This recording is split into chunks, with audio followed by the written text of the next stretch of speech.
Okay, so is it true that recruiters only look at your CV for 6 seconds?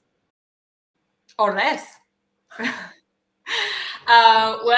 I started my recruiting career, I was told I shouldn't focus more than 5-10 seconds on a CV, and I thought that's not possible. And I was like sometimes staring at that CV for 2-3 minutes, and no, like it's true. Like we've experienced, a good recruiter is able to focus on it for like 2-3 seconds, like sometimes 5-6, and if it's gonna catch anything which is interesting, then maybe focus a bit longer. But sometimes even the title, how the title is written, we forgot about the title under the CV. We can edit it.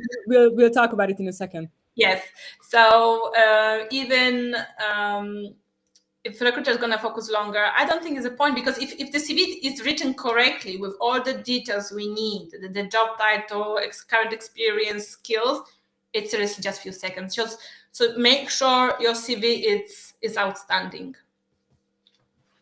Yeah, indeed. So maybe to add to that, yes, 6 seconds on average, that is very true. So it's not even a myth. It's absolutely validated.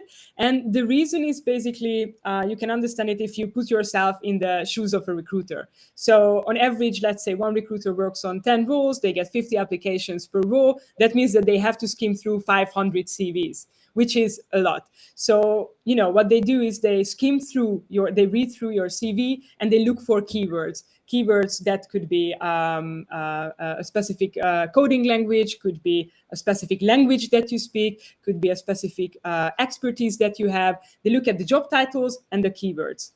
So after they found information that will basically convince them that you're qualified for the role, only then will they start spending more time on your CV to read further. Yes.